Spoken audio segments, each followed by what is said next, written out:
Hello neighbors, this is Ruta from Bertaux, and I'm going to walk you through the history of a house using information that I've collected and made available on my website.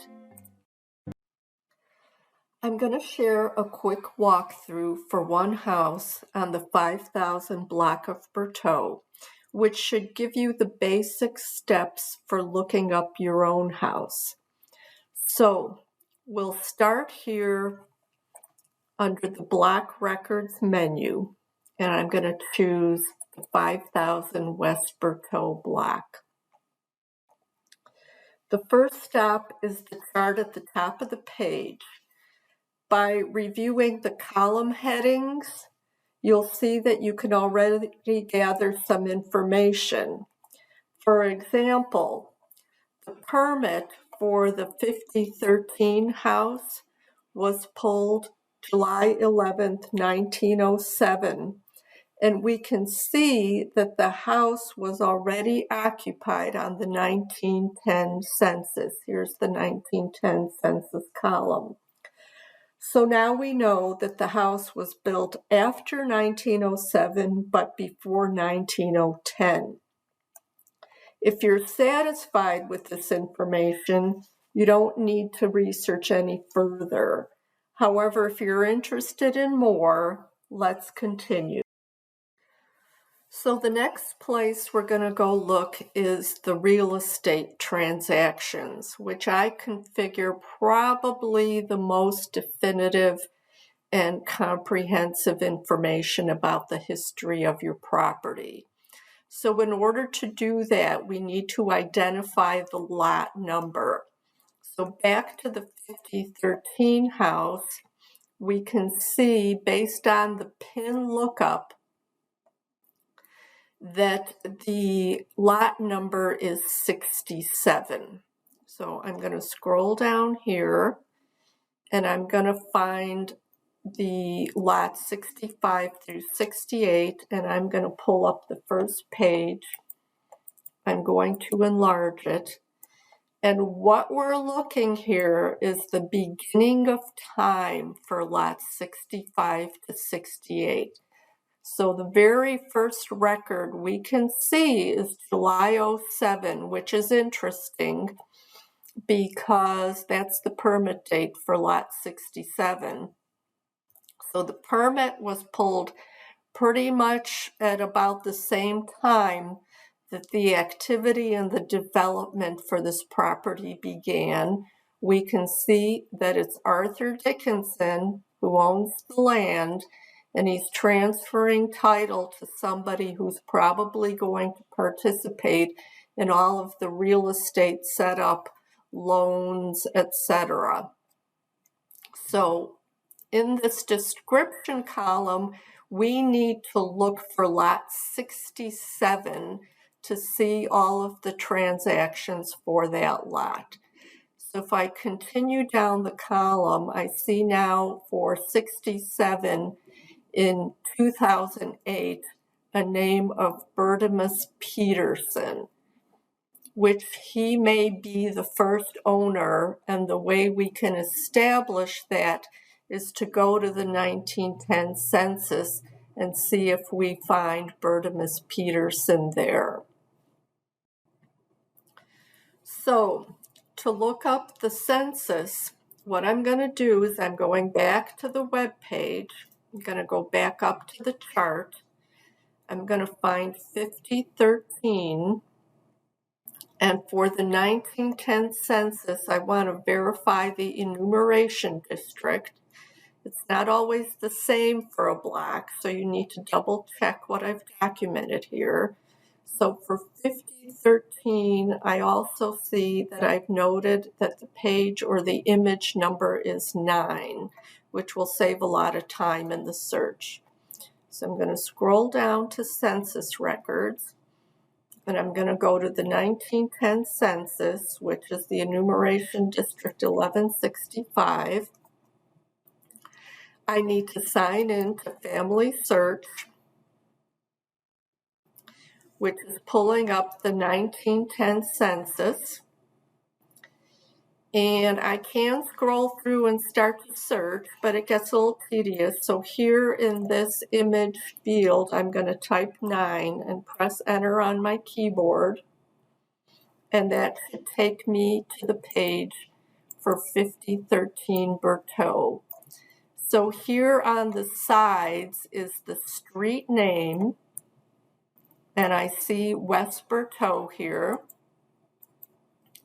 And I'm looking for 5013, and here is 5013. And lo and behold, here is Bertimus Peterson. You can on your own review these column headings. I'm not going to go through that here, so I'm going to go through the record for 5013. And we see that Bertimus has a wife, 2 sons, and a cousin living with him. He's white. This is the male-female column. This is the ages. This is the marital status. I believe the 1 means first marriage. I've never seen an M2, but that doesn't mean it doesn't exist. This is where he immigrated from. Immigration date, so both he and his wife were immigrants. The language that they speak, and their occupation. So Bertimus is a cigar maker, and it looks like his sons are clerks for the railroad. This column is whether they're a wage worker or an owner. So OA is owner. Sometimes it says E for employer, but everybody's a wage worker. He is the owner of his house. If he was a renter, it would say R. We do see that on occasion.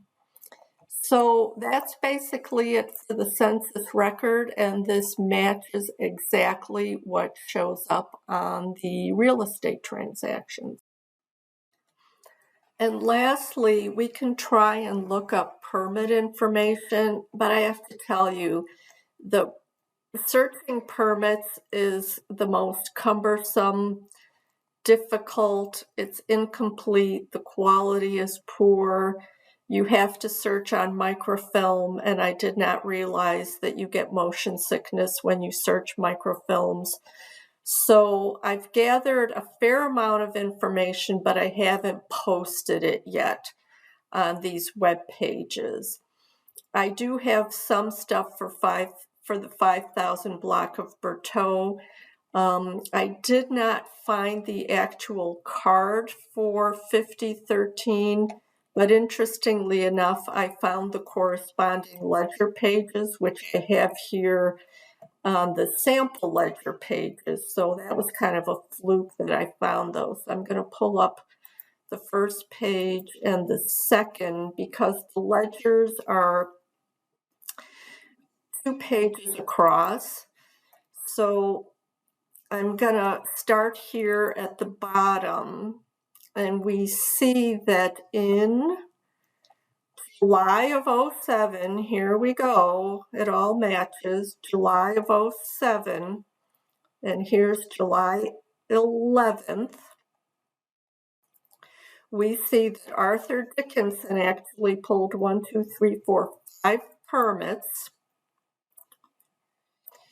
1 was for flats, but 4 were for dwellings that were 2 stories with dimensions of 22 by 28 by 32. So 4 houses, all the same size. And then if we go across to the second page of that same ledger, we see that these 4 permits were for houses on Berthoud, and they're using the old address because this is before 1909, so that's what the addresses were. And lo and behold, we have lot 67, which corresponds to what that address is. And if I scroll over to the side, we see that the owner is the one who's building. So it confirms that Arthur Dickinson is the owner. He paid $2 per permit, and that the estimated cost to build the house was $2,000. So we've completed uncovering from the beginning of time for 5013 West Berthoud.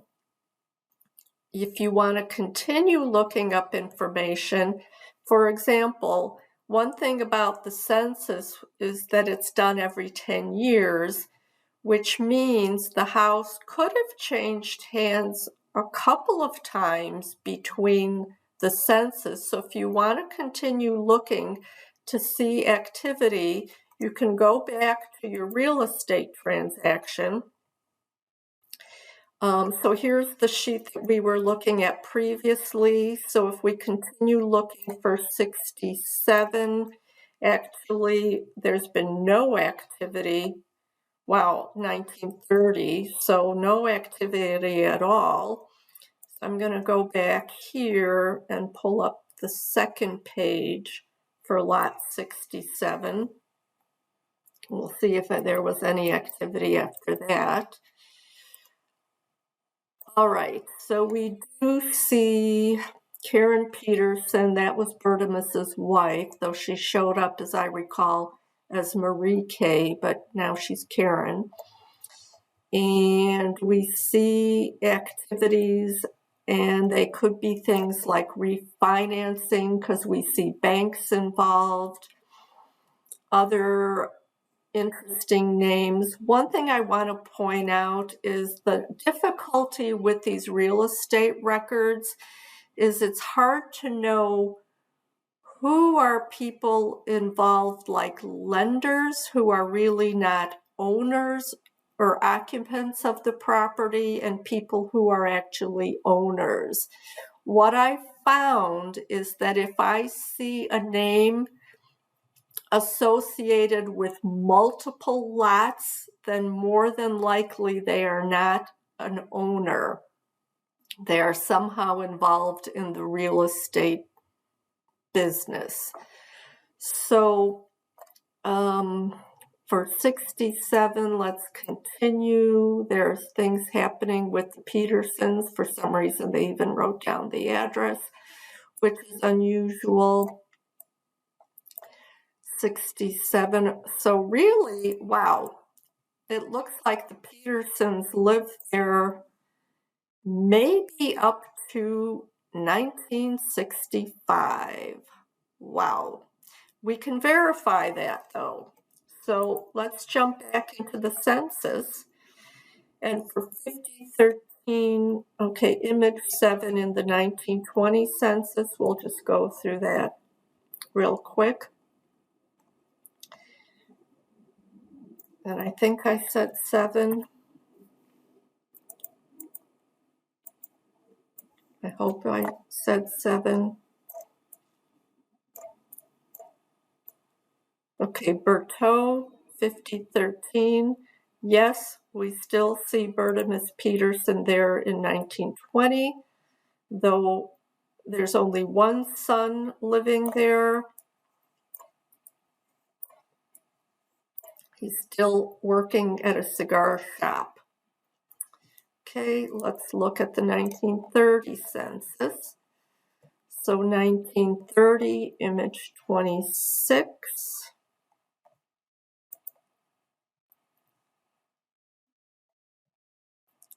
So by having these image numbers, which I've compiled for your convenience, it goes a lot faster.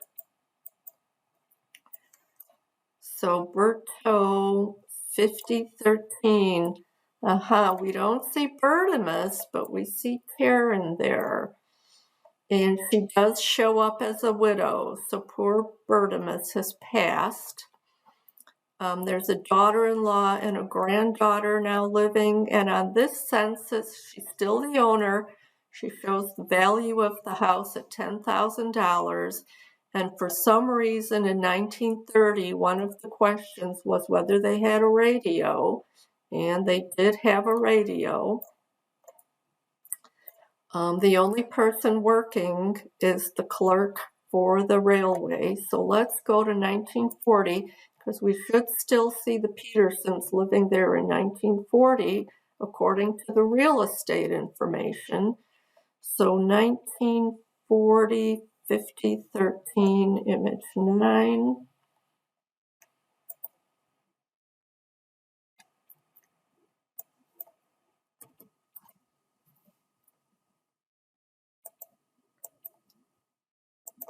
Image 9. Let's see. Berteau, 5013. All right, looks like even Karen is either passed or not living there anymore. 5013. The value of the house has dropped to $4,000, which I found this to be the case between 1930 and 1940. The value of all the houses dropped. Although this is not related to 5013, I can see here that there's a renter for 5009 that are paying $35 a month for their rent. So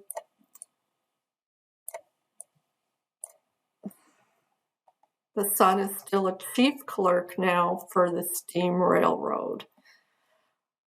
So that's pretty much the end of the journey for 5013. So if you want to research your property, go back to the web page, go to block records, select your block, which will have all the same information that's specific for your block, and you can do your own research now. A couple things that you can do, since Arthur Dickinson figures so heavily in our neighborhood history, is I've compiled lots and lots of information about Arthur Dickinson, which I think puts things really in perspective and helps you see how our neighborhood fits in historically. There's some great maps that you can look at. I've put together all kinds of photos, and I'm asking people to send me any kind of artifacts that they have or post some anecdotes. So I hope you find this valuable. Thank you so much for your time.